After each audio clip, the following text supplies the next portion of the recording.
ప్రభునామానికే మహిమ కలుగునుగాక.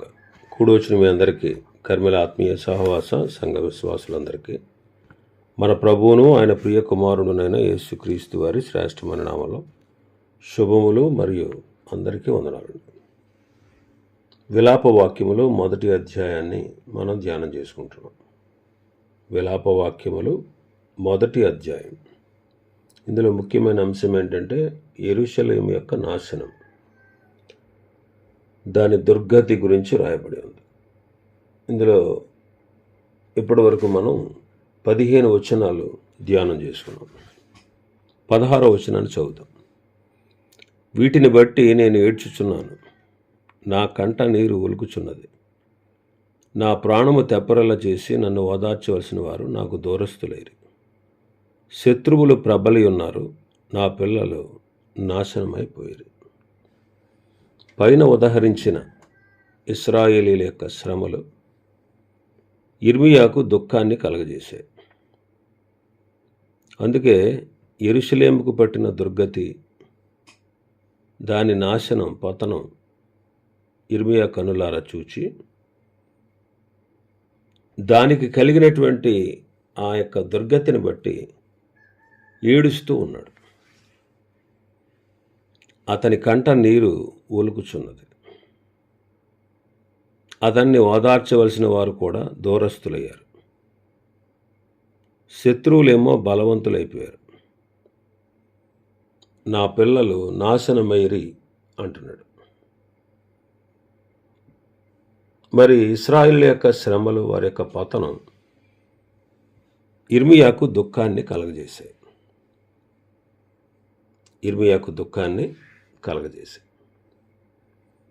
మరి సంఘం కూడా, నేటి సంఘ పరిస్థితి కూడా చూస్తే ఎంతో అధ్వానంగా ఉంది.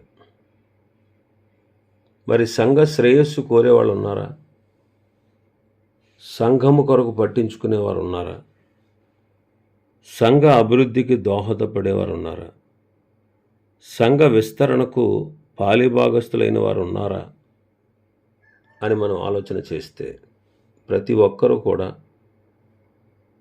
ఎవరి పనుల్లో వాళ్ళు ఉన్నారు, కానీ యేసుక్రీస్తు కార్యములను చూడరు అన్నటువంటి స్థితిలోనే నేటి సంఘ విశ్వాసులు ఉన్నారు. కాబట్టి యిర్మీయాకు ఎంతో దుఃఖాన్ని కలగజేసింది ఇశ్రాయేలు యొక్క పతనం, యెరూషలేము నాశనం అతనికి తీరని దుఃఖాన్ని కలగజేసింది. పౌలు గారు కూడా అంటాడు, అపోస్తలుల కార్యములు 20వ అధ్యాయం 31వ వచనం చూస్తే, కావున నేను 3 సంవత్సరములు రాత్రింబగళ్ళు కన్నీళ్లు విడుచుచు ప్రతి మనుషునికి మానక బుద్ధి చెప్పితనని మీరు జ్ఞాపకం చేసుకుని మెలకుగా ఉండుడి. 3 సంవత్సరాలు రాత్రింబగళ్ళు కన్నీళ్లు విడుస్తూ ప్రతి మనుషునికి మానక బుద్ధి చెప్పాడు. తిమోతి రెండవ పత్రిక మొదటి అధ్యాయం 3వ వచనం, నా ప్రార్థనల యందు ఎడతెగక నిన్ను జ్ఞాపకం చేసుకొనుచు నీ కన్నీళ్లను తలంచుకొని నాకు పూర్ణానందము కలుగుటకై నిన్ను చూడవలనని రేయింబగళ్ళు అపేక్షించుచు నీ అందున్న నిష్కపటమైన విశ్వాసమును జ్ఞాపకం చేసుకుని నా పితృఆచార ప్రకారం నిర్మలమైన మనస్సాక్షితో నేను సేవించుచున్న దేవుని ఎడల కృతజ్ఞుడనై ఉన్నాను. నా ప్రార్థనల యందు నిన్ను ఎడతెగక జ్ఞాపకం చేసుకుంటూ నీ కన్నీళ్లను తలంచుకొని అంటున్నాడు. తిమోతి కూడా సంఘం పట్ల, సంఘ విషయమై కన్నీళ్లు కారుస్తూ మనం చూస్తాం. ఫిలిప్పీ పత్రిక 2వ అధ్యాయం 19-20 వచనాలు, నేను మీ క్షేమం తెలుసుకుని ధైర్యం తెచ్చుకునే నిమిత్తము తిమోతిని శీఘ్రముగా మీ వద్దకు పంపుటకు ప్రభువుని యేసునందు నిరీక్షించుచున్నాను. మీ క్షేమ విషయమై నిజముగా చింతించువాడు అతని వంటి వాడు ఎవ్వడును నా యొద్ద లేడన్నాడు. మీ క్షేమం విషయమై నిజముగా చింతించువాడు. కాబట్టి నాశనమైపోతున్నటువంటి అన్య జనాంగం కొరకు మనం చింత కలిగి ఉండాలి. అలాగే సంఘంలో వెనుకబడిపోతున్న వారి కొరకు, పాడైపోతున్న వారి కొరకు, దేవునికి దూరం అయిపోతున్న వారి కొరకు కూడా మనము చింత కలిగి ఉండాలి. మనము చింత కలిగి ఉండాలి. ఇంకా మనం చూస్తే 17వ వచనంలో, 17వ వచనాన్ని మనం చూస్తే, యెహోవా 16వ వచనంలోనే,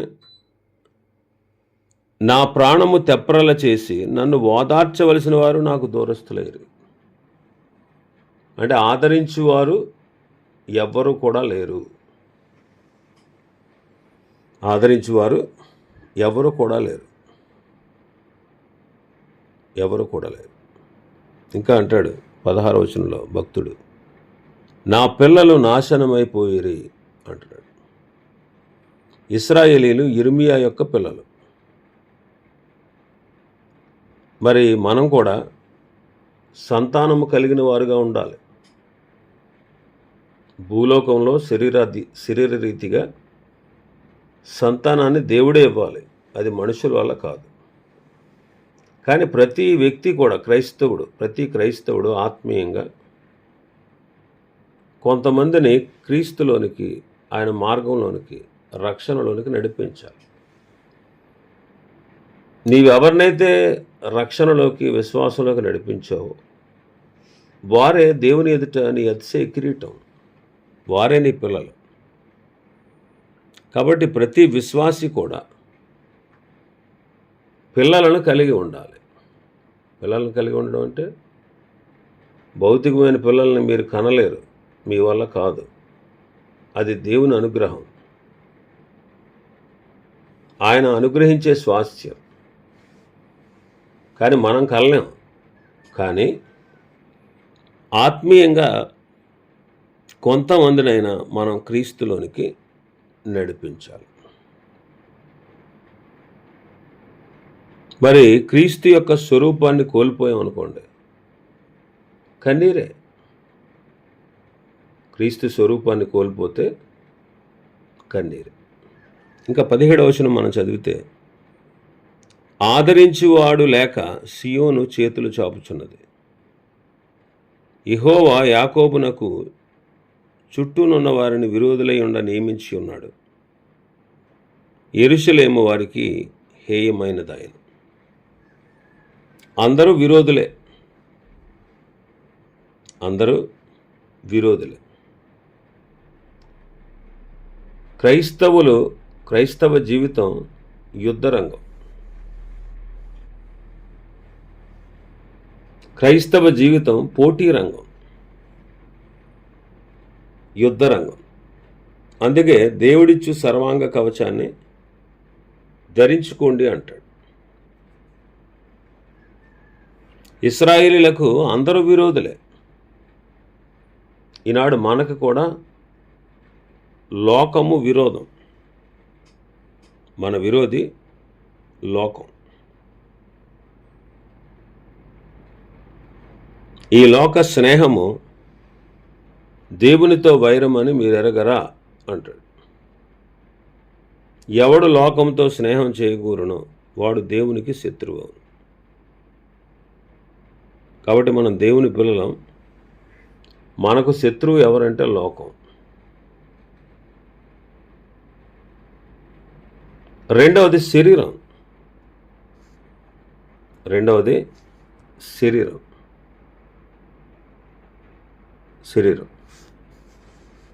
శరీరం ఆత్మకి, ఆత్మ శరీరానికి విరోధంగా అపేక్షిస్తుంది. ఇవి ఒకదానికొకటి వ్యతిరేకంగా ఉంటాయి. కాబట్టి ఏం చేయాలనుకుంటాం అది చేయలేం. ఎందుకంటే శరీర కార్యాలు ఎన్నో ఉన్నాయి. అవన్నీ మనల్ని లోకంలోనికి లాగుతూ ఉంటాయి. శరీర కార్యాలన్నిటిని మనం జయించాలి. జారత్వం, అపవిత్రత, కాముకత్వం, విగ్రహారాధన, అభిచారం, ద్వేషం, కలహం, మత్సరములు, క్రోధములు, కక్షలు, భేదములు, విమతములు, అసూయలు, మత్తతలు, అల్లరితో కూడిన ఆటపాటు, ఇవన్నీ కూడా శరీర సంబంధమైన కార్యాలు. మూడోది సాతాను.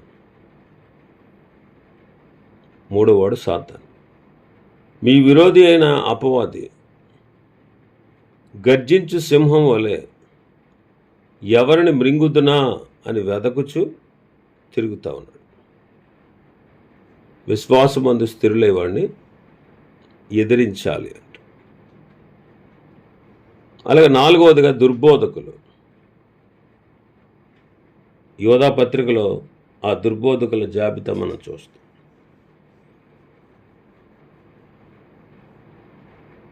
ఆయనను విజయం మనదే, విజయం మనది. కాబట్టి ఇశ్రాయేలులకు అందరూ విరోధులే, ఇశ్రాయేలులకు అందరూ విరోధులే. చుట్టూనున్న వారందరూ కూడా విరోధులే ఉన్నారు. వాళ్ళని ఆదరించేవాడు లేక సియోనుడు చేతి చాపుతుందన్నాడు. ఆదరించేవాడు లేక సియోను చేతులు చాపుతా ఉంది. సహవాసం లేక. సహవాసం మనకెంతో సంతోషం. మనము తండ్రి అయిన దేవునితో, కుమారుడైన క్రీస్తుతో, పరిశుద్ధాత్మతో, వాక్యముతో, సాటి విశ్వాసులతో సహవాసాన్ని కలిగి ఉండాలి. అందుకే మీరు చీకటిలో నుండి ఆశ్చర్యకరమైన తన వెలుగులోనికి మిమ్మల్ని పిలిచిన వాని గుణాతిశయమును ప్రచురం చేయని ఏర్పరచబడిన వంశమును, రాజులైన యాజక సమూహమును, దేవుని సొత్తైన ప్రజలునై ఉన్నారు అన్నాడు. సహవాసం మనకు సంతోషాన్ని కలగజేస్తుంది. కానీ వారిని ఆదరించేవాడు లేడు. సియోనును ఆదరించేవాళ్ళు లేక చేతులు చాపుతా ఉందంట. ఈనాడు విశ్వాసులైనటువంటి మనల్ని ఆదరించేవాళ్ళు ఎవరు? కొరింథీయులకు రాసిన 2వ పత్రిక 1వ అధ్యాయం 3వ వచనం. కనికరము చూపు తండ్రి, సమస్తమైన ఆదరణ అనుగ్రహించు దేవుడు, మన ప్రభువైన యేసుక్రీస్తు తండ్రి అయిన దేవుడు స్తుతింపబడునుగాక. సమస్తమైన ఆదరణ అనుగ్రహించు దేవుడు. కాబట్టి తండ్రి అయిన దేవుడు మనల్ని ఆదరించేవాడు. 5వ వచనం చదివితే, క్రీస్తు యొక్క శ్రమలు మా యందు ఎలాగ విస్తరించుచున్నవో అలాగే క్రీస్తు ద్వారా ఆదరణయు మాకు విస్తరించుచున్నది. కాబట్టి ప్రభువైన యేసుక్రీస్తు వారి ద్వారా, కుమారుడైన క్రీస్తు ద్వారా మనకు ఆదరణ. యోహాను సువార్త 14వ అధ్యాయం 16వ వచనం. నేను తండ్రిని వేడుకొందును, మీ యొద్ద ఎల్లప్పుడూ ఉండుటకై ఆయన వేరొక ఆదరణకర్తను, అనగా సత్యస్వరూపయోగ ఆత్మను మీకు అనుగ్రహించును. వేరొక ఆదరణకర్త ఆయనే పరిశుద్ధాత్మ దేవుడు. ఇంకా కీర్తనకారుడు 119వ కీర్తనలో 119, 81, 82 వచనాలు. నీ రక్షణ కొరకు నా ప్రాణము సొమ్మసిల్లుచున్నది. నేను నీ వాక్యం మీద ఆశ పెట్టుకున్నాను. నన్ను ఎప్పుడు ఆదరించదు అని నా కన్నులు నీవిచ్చిన మాట కొరకు కనిపెట్టి క్షీణించుచున్నవి. దేవుని వాక్యము మనల్ని ఆదరించేది. ఈ వచనాలను బట్టి మనకు అర్థమయ్యేది. తండ్రి అయిన దేవుడు ఆదరిస్తాడు, కుమారుడైన క్రీస్తు ఆదరిస్తారు, పరిశుద్ధాత్మ దేవుడు కూడా మనల్ని ఆదరిస్తాడు. అలాగే దేవుని వాక్యం మనల్ని ఆదరిస్తుంది. ఆ తర్వాత మనం ఒకరిని ఒకరు ఆదరించుకోవాలి. రోమాపత్రిక 1వ అధ్యాయం 11వ వచనాన్ని చూస్తే, మీరు స్థిరపడాలని, అనగా మీకును నాకును కలిగి ఉన్న విశ్వాసం చేత, అనగా మనము ఒకరి విశ్వాసము చేత ఒకరము ఆదరణ పొందవలనని అంటాడు. విశ్వాసులు ఒకరిని ఒకరు ఆదరించాలి. ప్రేమతో ఒకరినొకరు మనం ఆదరించాలి. పౌలు గారు తెస్సలోనికే పత్రికలో రాస్తూ నిద్రించుచున్న వారిని గూర్చినటువంటి సంగతులు చెప్పి, మీరు దుఃఖపడటం మాకు ఇష్టం లేదు, నిరీక్షణ లేని వారి వల్ల దుఃఖపడకండి అని చెబుతూ, మీరు ఈ మాటల చేత ఒకరినొకరు ఆదరించుకోండి అంటాడు. కాబట్టి మన విశ్వాసము ఇతరులను ఆదరించాలి. మనలో ఉన్న ప్రేమ ఇతరులను ఆదరించాలి. కాబట్టి తండ్రి అయిన దేవుడు ఆదరణకర్త, కుమారుడైన దేవుడు ఆదరించేవాడు, పరిశుద్ధాత్మ దేవుడు ఆదరణకర్త. దేవుని వాక్యం మనల్ని ఆదరిస్తుంది. మనం మన విశ్వాసము ద్వారా ఇతరులను ఆదరించాలి. వారి విశ్వాసాన్ని బట్టి మనం ఆదరించబడాలి. అలాగే మన ప్రేమను బట్టి ఇతరులను ఆదరించాలి. ఇతరుల ప్రేమ మనల్ని ఆదరించాలి. అలాగే ఒకరి విశ్వాసం ద్వారా ఒకరి ప్రేమ ద్వారా మరొకరు ఆదరించుకోవాలి, ఆదరించబడాలి. కాబట్టి ఆదరించేవాళ్ళు లేక సియోను చాలా ఇబ్బంది పడుతూ ఉంది, దుఃఖపడుతూ ఉంది, చేతులు చాపుతూ ఉంది. కాబట్టి యెరూషలేము శత్రువుల దృష్టికి హేయమైనది అయిపోయింది. ఇంకా మనం చూస్తే మన భాగంలో 18వ వచనం, యెహోవా న్యాయస్థుడు, నేను ఆయన ఆజ్ఞకు తిరుగుబాటు చేసి తిని, సకల జనములారా చిత్తగించి ఆలకించుడి, నా శ్రమ చూడుడి, నా కన్యకలను నా యవ్వనులను చెరలోకి పోయాను. ఆయన న్యాయస్థుడు, ఆయన ఆజ్ఞకు మేము తిరుగుబాటు చేశాం, అందుకే మాకు శ్రమ కలిగింది. మా వాళ్ళందరూ కూడా చెరలోనికి వెళ్ళిపోయారు. దేవుడు న్యాయస్థుడు, మన ప్రభు న్యాయస్థుడే. ఎందుకంటే రేపు ఆయన న్యాయపీఠం ఎదుట మనం అందరూ ప్రత్యక్షం కావాలి. ఆయన న్యాయస్థుడు, ఆయన అన్యాయస్థుడు కాదు.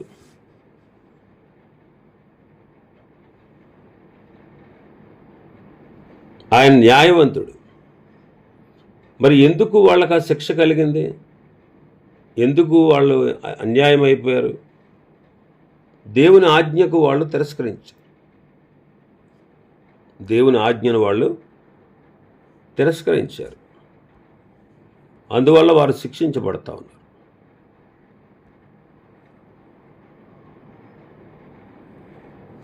మనం ఆయన ఆజ్ఞలు గైకుంటేనే మనం ఆయన ప్రేమించినట్టు. కానీ ఆయన ఆజ్ఞలను వాళ్ళు ధిక్కరించారు. అందుకే కన్యకలు, యవ్వనులు చెరకెళ్ళిపోయారు. యిర్మీయా ద్వారా తన శ్రమను చూడమని లోకాన్ని ఇశ్రాయేలీయులు ఆహ్వానిస్తున్నారు. ఈ లోకంలో కూడా మనకు శ్రమే. ప్రభువే చెప్పారు, ఈ లోకంలో మీకు శ్రమ కలుగును, ఆయనను ధైర్యం తెచ్చుకున్నాడు, నేను లోకమును జయించి ఉన్నాను అంటారు. ఇంకా మనం చూస్తే ఈ వచనంలోనే కన్యకలు, యవ్వనులు వెనుకకు వెళ్ళిపోయారు, చెరలోకి వెళ్ళిపోయారు, విలపిస్తూ ఉన్నారు. కారణం వారి పాపమే. వాళ్ళందరూ కూడా చెరలోకి వెళ్ళిపోయారు. కన్యకలు, యవ్వనులు చెరలోకి వెళ్ళిపోయారు. వారికి శ్రమ కలిగింది. ఎందుకో చెబుతున్నారు ఇక్కడ ఇశ్రాయేలీలే. ఆయన న్యాయస్థుడు, మేము న్యాయస్థులం కాదు, అన్యాయస్థులము, మేము తిరుగుబాటు చేసిన వారము, అందుకే మేము చెరలోకి వెళ్ళిపోయాం. ఈనాడు మనం కూడా పాప సంబంధమైన చెరకు మనం దూరంగా ఉండాలి. పాప సంబంధమైన చెరకు మనం దూరంగా ఉండాలి.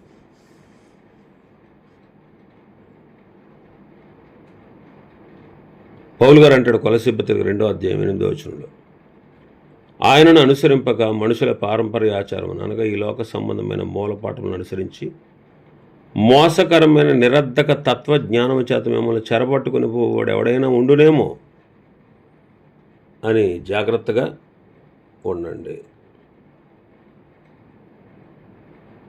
లోక సంబంధమైన నిరర్ధక తత్వజ్ఞానము చేత మిమ్మల్ని చెరపట్టబడి పోవాడు ఎవడైనా ఉన్నాడేమో అని జాగ్రత్తగా చూసుకోండి అంటున్నాడు.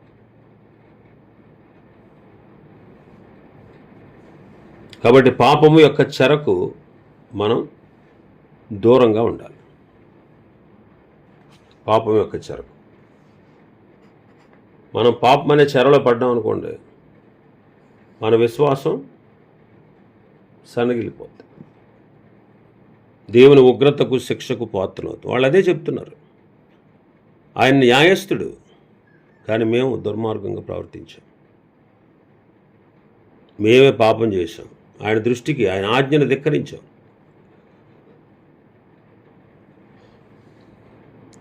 అందుకే మాకు ఈ శ్రమ సంభవించింది అని చెప్పి వాళ్ళే చెప్తున్నారు. కాబట్టి మనం పాప సంబంధమైన చెరకు మనం దూరం. పాపం మనల్ని సులువుగా చిక్కుల్లో పెడతాయి. అందుకే సులువుగా చిక్కులు పెట్టి పాపము అంటాడు. కాబట్టి అలాంటి పాపానికి మనం దూరంగా ఉండాలి. ఇంకా మరికొన్ని విషయాలు ఈ అధ్యాయంలో ఉన్నాయి. ప్రభు చిత్తం అయితే రేపటి దినం మరికొన్ని విషయాలు ధ్యానం చేసుకుందాం. దేవుడి వర్తమాన వాక్యాన్ని మన వినికిడిలో ఆశీర్వదించునుగాక. ఆమేన్.